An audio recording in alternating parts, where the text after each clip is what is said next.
Conmigo Luis Eduardo Camacho, estamos desde el mercado del marisco y esto, obviamente, Luis Eduardo está aquí por dos razones. Uno, ayer la defensa del expresidente Ricardo Martinelli presentó un habeas corpus en la Corte Suprema de Justicia y a la larga pareciera que todo lo que presenta el expresidente es como chocar con una pared. Luis Eduardo, bienvenido.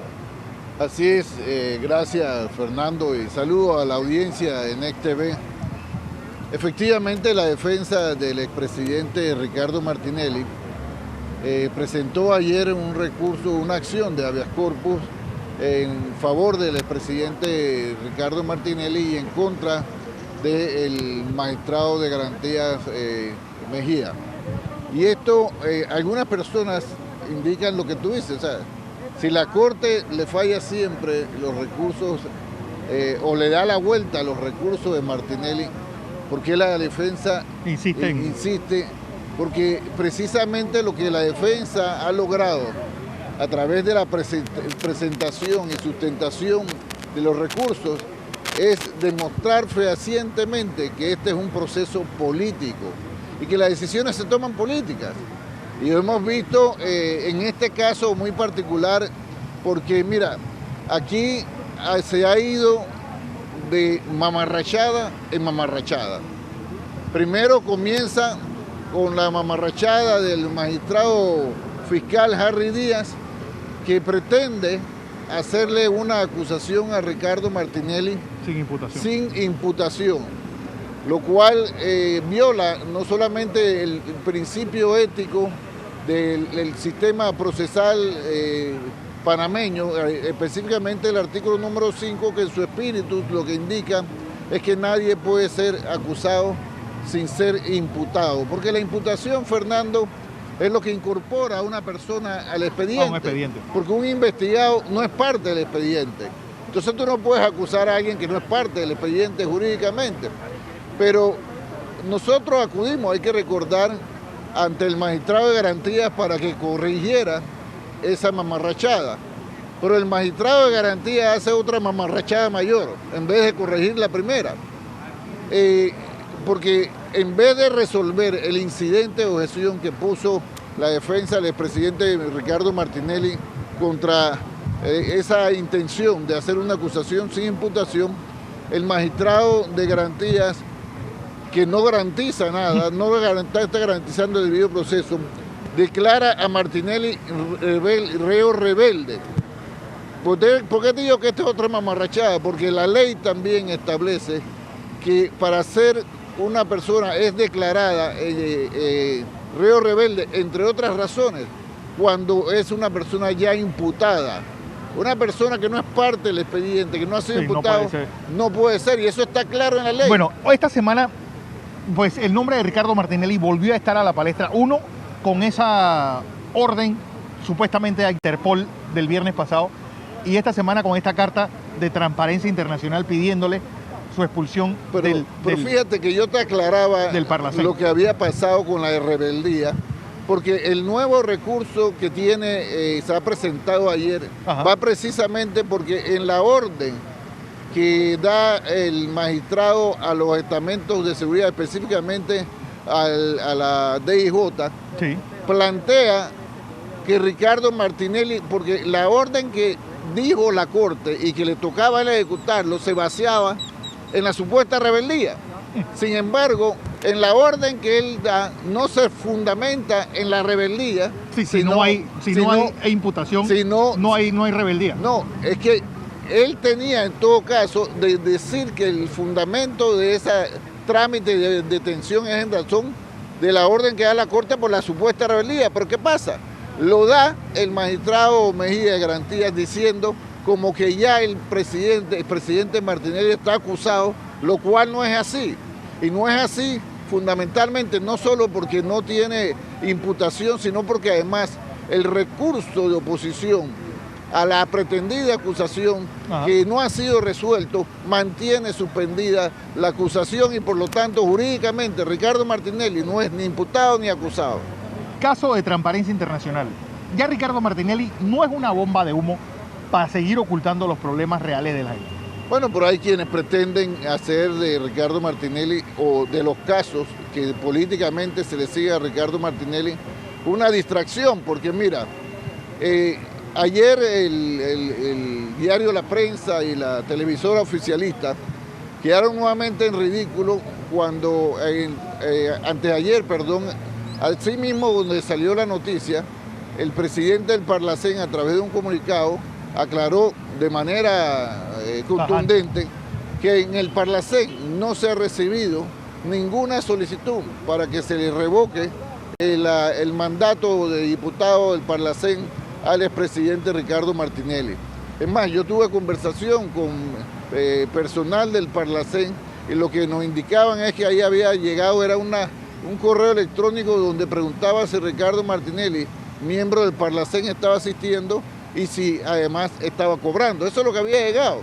Pero aquí han hecho toda una telenovela frente a esta realidad, pero además de telenovela es un ridículo porque no hay que ser un erudito, ni un abogado, ni un miembro del Parlacén para entender que la condición de diputado del Parlacén del presidente Martinelli es por derecho propio que la da directamente el propio tratado. El hecho de ser... La única manera que pudiese ser desaforado el expresidente Ricardo Martinelli fuera de un proceso ya interno por si hay una acusación en su país de origen, es si se modifica el tratado constitutivo del Parlacén. Entonces, lo que aquí está claro es que, como tú bien indicas, cada vez que el gobierno nacional enfrenta crisis, como la crisis de inseguridad que ahora se agrava por las peleas que hay dentro del propio gobierno entre el diputado Barría y el ministro de Seguridad, y en la cual interviene ahora el presidente echándole sal, porque el presidente no solamente desautorizó la citación autónoma que puede hacer la Asamblea, sino que además le ha dicho, le dejó entredicho que el diputado Barría anda en cosas raras. Eso es lo que dijo el presidente, palabras más, palabras menos. Y yo creo que primero me sorprende que ataque a un copartidario de esa manera, y segundo, me sorprende que el diputado Barría haya guardado silencio frente a esa grave situación que le indica el presidente Juan Carlos Varela. Igual ayer se presentaron los alegatos contra la fiscal Zuleika Moore en el caso José Raúl Mulino, a la apelación de la fiscal Moore en el caso de José Raúl Mulino de Radares. Mira, es obvio de que las violaciones no solamente al debido proceso fueron claras en este caso contra Garuz y contra el exministro Mulino, pero no solamente eso, sino que aquí esto se actuó con maldad, porque José Raúl Mulino ya había sido sobreseído, incluso Garuz, al respecto de una investigación sobre estos mismos hechos. La propia Corte Suprema. Y además estaba claro que no había ninguna situación irregular ni en los contratos, como bien se pudo sustentar a lo largo del expediente, y en el expediente está claro.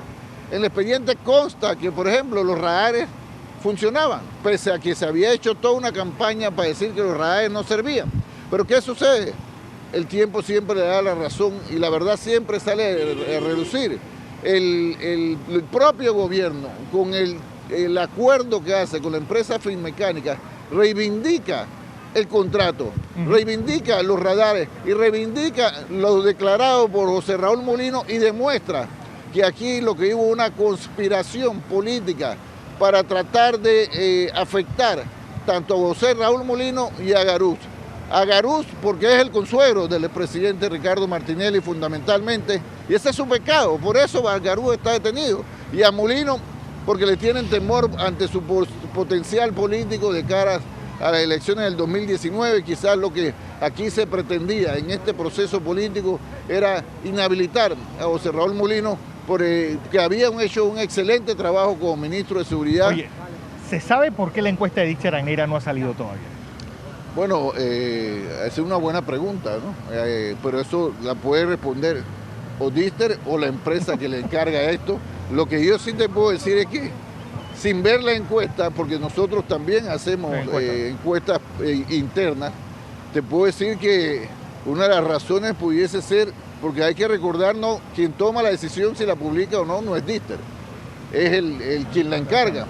Y es obvio que quien la encargó tiene mucho que ver con el actual gobierno y de repente no quiere tirar a la luz pública una encuesta, pero para mí es una tontería, porque no tiene que salir una encuesta para que los panameños sepamos que este gobierno está muy mal calificado por los panameños y que los panameños expresan todos los días su malestar en razón de la inseguridad, en razón del creciente desempleo, en razón del crecimiento económico, en razón de la situación de la salud. Mira, ayer se protestaba porque no había acetaminofén, imagínate, en una policlínica de la Caja del Seguro Social. Aparte de, mientras por un lado, Panamá, gracias a un programa que se gestionó en nuestra administración, entra al mundo moderno de la medicina con un trasplante de corazón. Por el otro lado, vamos de lo sublime a lo ridículo. No hay acetaminofén en las policlínicas del país. ¿Por qué? Porque el gobierno del presidente Juan Carlos Varela, en vez de estar trabajando en razón de los graves problemas que afectan a los panameños, lo que se encuentra concentrado es en una absurda persecución política que, dicho por ese paso, te quiero decir, lo que está convirtiendo a Ricardo Martinelli y su gobierno en el héroe nacional que muchos consideran. Entramos casi al ecuador de la administración Varela. ¿Es necesario cambios en el gabinete? ¿Y quién consideras tú que se debe ir? Mira, yo tengo varios amigos, entre ellos el ministro Aguilera, siempre lo he tratado, pero yo tengo que decir que el presidente Varela debió haber sacado hace rato al ministro Aguilera, para ponerte un ejemplo. Ahí hay situaciones que, por ejemplo, pese a que el presidente ha señalado, hay graves acusaciones contra el ministro Echelecu.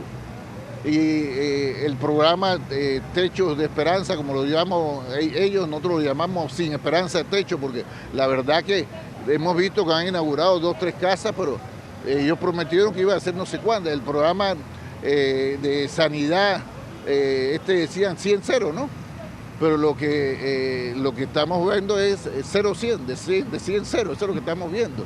Esta es la realidad del gobierno, y yo sí creo que el gobierno, todo indica que debió haber hecho cambios, pero esto no va a ocurrir por 2 razones, porque Juan Carlos Varela no es, cuando algo se lo exigen, él menos lo hace, pero además de eso, aquí lo que se requiere sobre todo es un cambio de la visión de quien dirige, porque no es solamente el problema, es cierto que algunos ministros están demostrando una ineficiencia realmente sorprendente, ¿no? Pero aparte de eso, aquí el gran problema es que quien dirige no tiene la visión como norte de trabajar en razón del mejor día para el país, combatiendo los problemas. El norte de quien gobierna, que es quien lleva la batuta y a quien le marca el camino a los ministros, es concéntrense en la persecución política para satisfacer a los odios personales y para pagar a los donantes de campaña que